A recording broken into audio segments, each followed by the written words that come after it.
most important thing for any team, especially ours, is to just keep understanding how much better they can get, and to be honest with themselves when they see the film, be honest with themselves in practice, believe their coaches, and the coach's job is to make sure that we're putting improvement at the forefront of everything. And today was a product of us getting better over the last few days, having great respect for our opponent. Nothing's changed on how good I think they are. I mean, it wasn't their best day, obviously.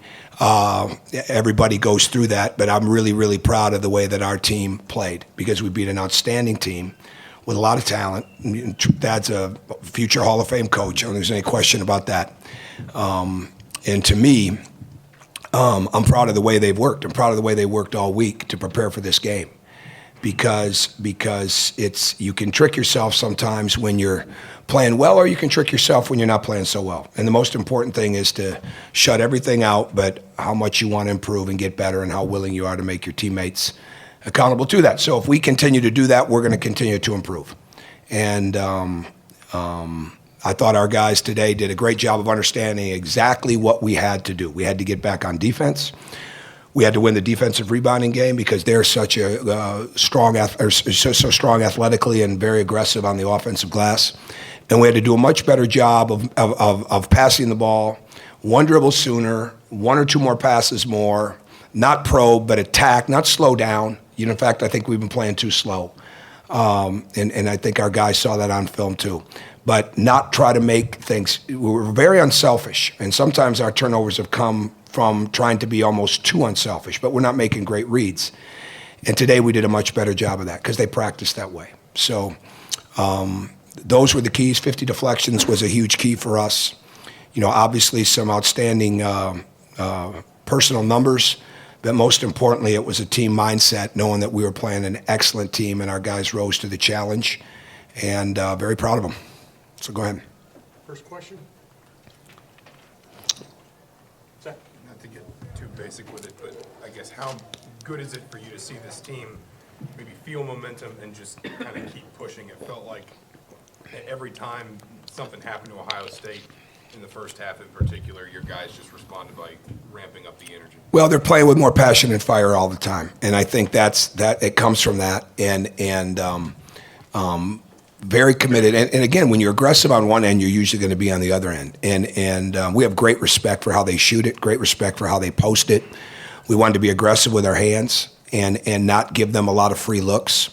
And obviously in the second half, we gave up a few too many to guys like Jaquan Lyle, who had an excellent second half. But the bottom line was we had to have 5 guys in around that glass to rebound. So the more that we could attack the ball, the better. And the more we got those defensive boards, the better chance we had to get our break going. So they were committed to that, and we kept that up. We needed to get our second wind a little bit after playing guys so many minutes in the first half. So I went to some quick subs, and I think that helped.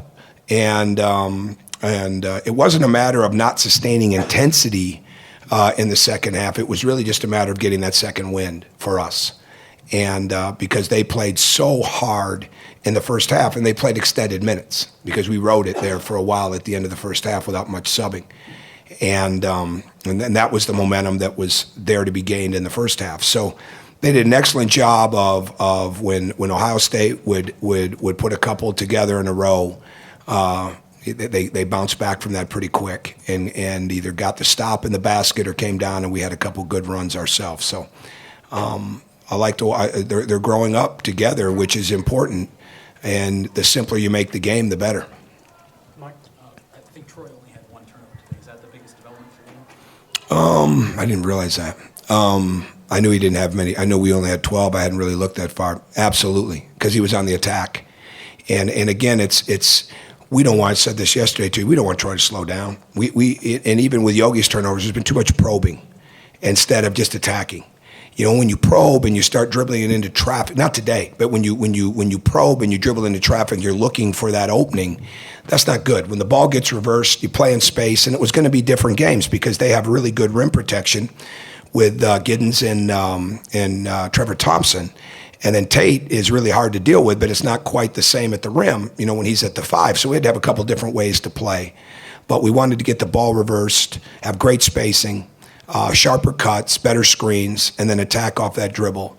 And Troy was a product of all of that, and the fewer turnovers was a result. 48-18 at halftime just doesn't happen very often, if ever, in Big Ten play. How good were you guys in the first half? I think they were good. They were really good, and we just kept capitalizing. So, we're fortunate. I've got to watch the film to see exactly, how that all played out. But the most important thing is that we come in here tomorrow and get better. And that's not coach speak, because if it was coach speak, we wouldn't be getting better. The bottom line is that we keep coming in and improving. And I already have a list of 4 things that are concrete, have to get better over the next couple of days, as we get ready for the next wave of games. But they're learning and they're adjusting and figuring things out in the game. And it's like Bob Knight, we don't have a lot of signs in our main locker room area, but we have one that victory favors the team that makes the fewest mistakes. Well, to add to it is it also favors the team that plays through them the best and learns from them the quickest. And that's where we've got to continue to grow. And that's what the film is about. And then it's the adjustments that you can make in the game. And they're talking the game well. And I think they were excited. They kept gaining energy, but I don't think any of them were awestruck by the fact that they were playing well. We knew we were playing a really good team, and there was not going to be any time to take our foot off the gas with a team like Ohio State, because they have outstanding transition, and because of their length, they can get it. And they have a lot of ways. That's why they're so good. They have a lot of ways to get easy baskets. Whether it's the boards, whether it's the turnovers, whether it's the dunks, the drop-offs, things of that nature. And we had to make sure that we did the best job we could every possession of staying connected. Tom, your defensive communication was very good today, and it has been, it keeps getting better. What's been the key to that? Just the working on it in practice? Well, I think, yeah. I mean, it's a work in progress. I mean, communication always is to me. And we made a couple of adjustments based on their lineups with the screens. And we weren't doing as well when Jaquan hit a couple of threes, in the second half. So to me, I want to watch the film from a 40-minute perspective when I coach them, right? And so we got to keep making sure that communication stays 40 minutes. But it's getting better. It's been getting better, and it can continue to get better. And that's what we'll keep striving for. Robert Johnson had his best Big Ten game in a while. Do you think he's beginning to adjust without James out there and finally get more comfortable? Rob is not healthy, and that's a little bit of this. Okay, so we really work through with Rob. Probably an answer to your question, yes, but we all moved better today. We missed James. I mean, let's not kid ourselves. I mean, I saw it 6 minutes into the Rutgers game. It hit me that, he's not here. He's down at the end of the bench. He's not out there. And that's why we can't play slower and allow the help to get fixed earlier. We got to play a little faster. We got to have a better setup for cuts. We got to screen better. We got to move without the ball better. He's not completely healthy, and he hasn't been. But he's working. You can't keep him out of the gym. And I don't practice him every day fully, but it doesn't make any difference. He's out there, and we got to keep working through it. But he's cleared to play, but he's not anywhere near 100%. But he's working very, very hard on his shot, and we don't just practice, things to get ready for the game, and even just some of the basic fundamentals that we need to get better. We really do try to take certain guys every day and create situations for them, whether it's in practice or whether it's in special, workouts, which is going to change maybe a little bit now that we get back to school, because we've had some good time. I'm proud that we never over-practiced these guys, but at the same time, we got a lot better, and Rob's a product of that, and you never have to wonder if he's working on the things that he needs to get better at. Okay, Coach, thank you. Thank you.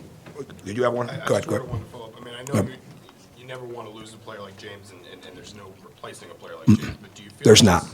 This team is at a place where it's comfortable with what it has to do? Well, I don't know if it's that. I think we played well today. We're getting better. I mean, you take James Blackman Jr. out of the lineup. I mean, you're taking 16 points a game out of the lineup. You're taking one of the best shooting players in the country, regardless of position, out of the lineup, and a guy that was getting better. I mean, no grass grows under his feet. I mean, he works. And this is going to be a challenge when we get him back here. We got to help him get his mindset. He was playing excellent. I mean, he was well on the way to achieving his goals and a part of it for us. And even though it wasn't always coming out in the games, you know, defensively or things like that, he was getting a lot better for us. And I mean, you didn't see OG's improvement all the time in the games because it was starting to come in practice, but it had to come more consistently, right? So same thing with James. But it's just a matter of us staying true to our fundamentals and fundamentals over scheme as much as possible, never getting away from the improvement. And now when it comes to James, I've already got a list of things. You know, we've got enough doctors. I don't need to jump into that. But I'm very anxious to get back to work with him and helping him get stronger and get things that he can do and keep him a part of this team, because I miss the guy. And he's just getting back into the state, and hopefully we'll see him tonight or tomorrow. So, all right, thank you.